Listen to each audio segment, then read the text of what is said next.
Ya, assalamualaikum sobat sekalian, bertemu kembali dengan TMC Blog. Sungguh sebuah hari yang benar-benar berat dalam pemberitaan silly season MotoGP 2026-2027, yaitu hari Kamis kemarin.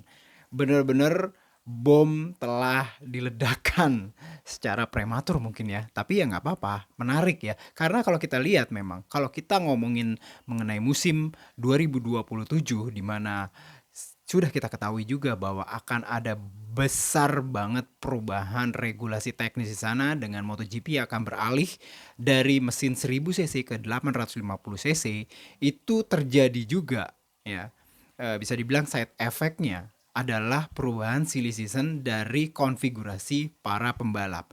Memang enggak terlalu kelihatan adanya bisa dibilang masuknya pembalap-pembalap baru dalam ya kancah line up pembalap MotoGP di 2025, alias pembalapnya sebenarnya ya itu-itu aja. Cuman perubahan yang diinformasikan dalam satu hari itu tuh benar-benar luar biasa, namanya benar-benar signifikan, berubah banget. Dan bisa dibilang di luar ekspektasi atau di luar perkiraan beberapa orang ya. Walaupun memang secara sinyal-sinyal itu sudah mulai terlihat ya.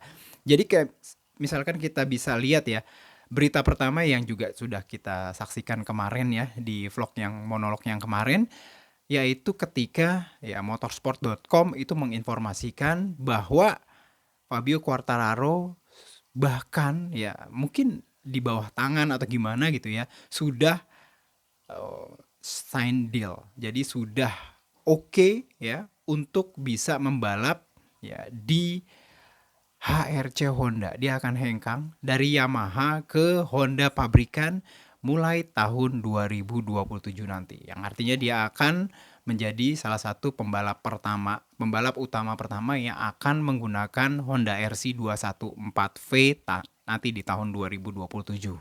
Temennya siapa?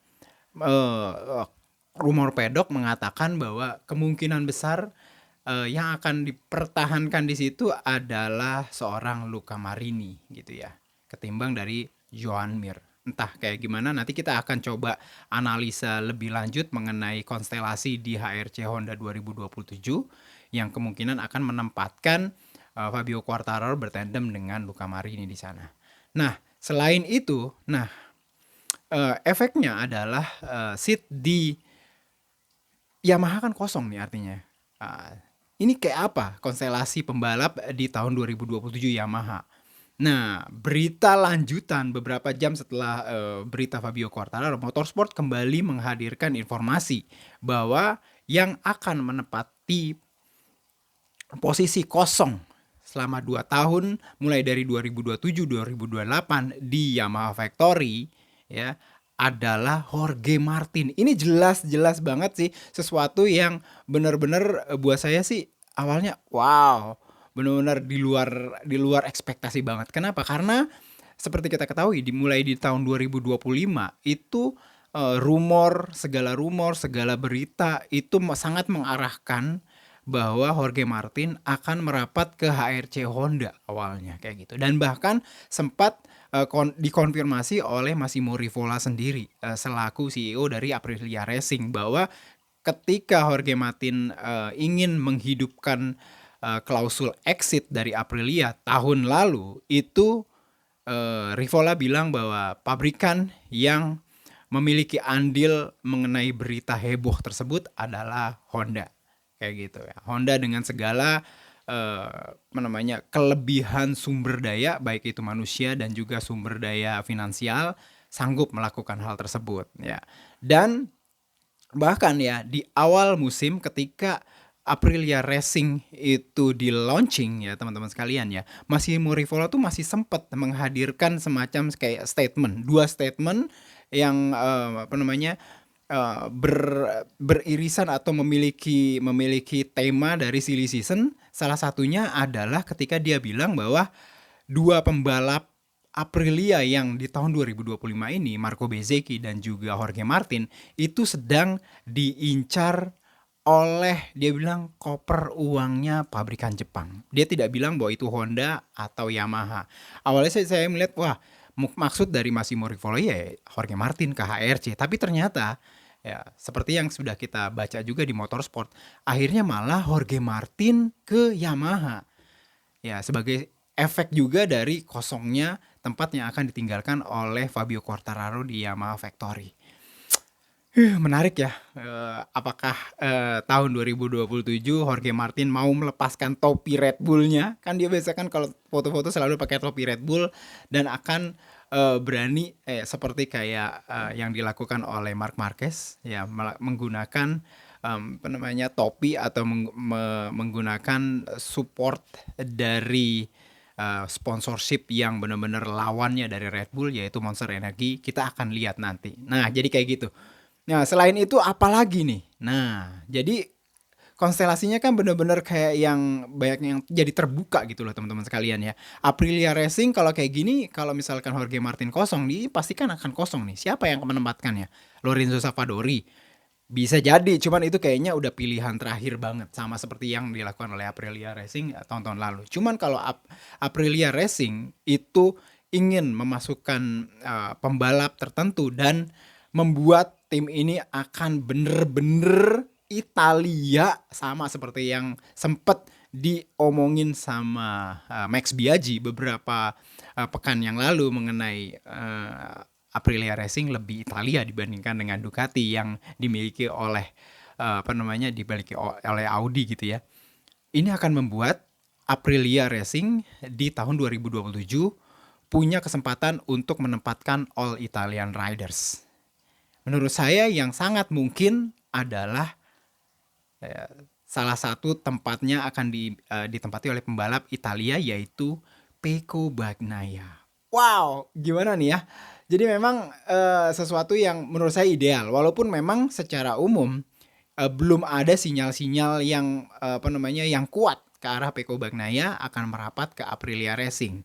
Namun pemikiran mengenai Aprilia yang mungkin aja bisa merapat ke Aprilia Racing itu bisa disebabkan oleh hal yang sebelum ini juga pernah diomongin sama Massimo Rivola, bahwa dia bilang bahwa tahun 2027 skuad Ducati pabrikan Lenovo itu akan diperkuat oleh dua pembalap Spanyol yang bisa dibilang cukup eksepsional, yaitu Marc Marquez yang akan dia bilang tetap di Ducati ya setelah 2 tahun pertamanya di tim pabrikan. Nah, Marc Marquez akan ditandemkan dengan sosok Pedro Acosta di Ducati pabrikan yang sekarang namanya Ducati Lenovo. Nanti di tahun 2027 nanti di era 850 cc. Nah, ini artinya kalau misalkan bener nih ya Pedro Acosta masuk ke Ducati Lenovo, maka mau nggak mau kita akan berpikir bahwa ini tuh silogismenya akan membuat Pecco Bagnaia akan kehilangan seat di sana.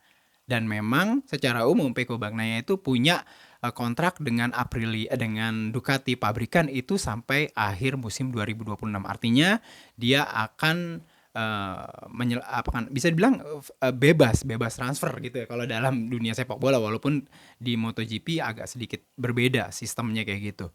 Dan silogisme paling positif atau silogisme paling pas itu adalah kalau dia merapat ke Aprilia. Jadinya di Aprilia nanti akan menghadirkan dua pembalap All Italian, Marco Bezzecchi dan juga Pecco Bagnaia. Ini tuh Marco Bezzecchi dan Pecco Bagnaia ketika mereka akan masuk di era 850 cc ya 2027 nanti, itu bayangan saya itu mirip ya, akan mirip ya situasinya, atmosfer dari timnya itu ketika Marc Marquez masuk ke Gresini Racing tahun 2024 yang lalu.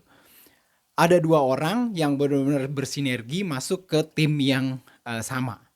Alex Marquez kedatangan abangnya Marc Marquez. Nah, di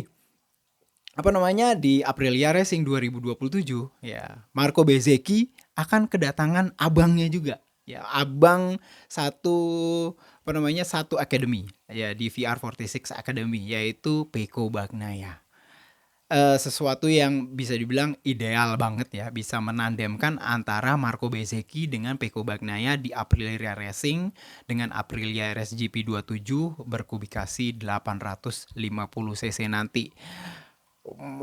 Ya udah mulai kelihatan teman-teman sekalian ya, apa namanya, konstelasi dari, apa namanya, dari line up pembalap pabrikan. Walaupun kita memang kelupaan satu, yaitu KTM, ya. KTM udah pasti kehilangan yang namanya, kalau kita ngikutin dari silly season ini, dia akan kehilangan sosok yang bisa dibilang pembalap masa depan, yaitu Pedro Acosta, yang kemungkinan ya rumornya akan pindah ke Ducati. Ya, siapa yang akan mengisi tempat di KTM ini? Diperkirakan memang Maverick Vinales. Nah, salah satunya yang bisa dibilang eh, sinyal-sinyal di sini adalah ketika Aki Ayu itu sempat ditanya ketika perilisan KTM Red Bull, bahwa apakah benar mungkin Maverick Vinales punya kesempatan atau punya potensi untuk bisa pindah ke tim pabrikan, walaupun dia bisa dibilang nggak muda lagi gitu ya. Aki Ayo pada saat itu menjawab dengan jawaban yang cukup positif, yang walaupun sebenarnya atmosfernya ya, apa yang dia omongkan itu lebih general, bahwa ya Maverick Vinales bisa, dan pada dasarnya keempat pembalap Aprilia KTM Factory yang sekarang tahun 2025 dipegang oleh KTM, yaitu Pedro Acosta, terus habis itu Brad Binder, Maverick Vinales, dan juga Enea Bastianini, itu memiliki kemungkinan yang sama untuk bisa menjadi pembalap KTM Factory ya di tahun 2027, yang katanya sih mereka akan menyusutkan dari 4 pembalap yang disupport oleh pabrikan menjadi cuma 2 pembalap nanti di tahun 2027. So, KTM akan menandemkan dengan siapa nih ya si Maverick Vinales? Enya Bastian ini kah? Atau masih dengan Brad Binder nih akan tetap dipertahankan pembalap dari Afrika Selatan ini? Nah, teman-teman sekalian bisa tulis di kolom komentar pendapat teman-teman sekalian. Ini jelas-jelas masih silly season, semuanya masih belum ada konfirmasi resmi.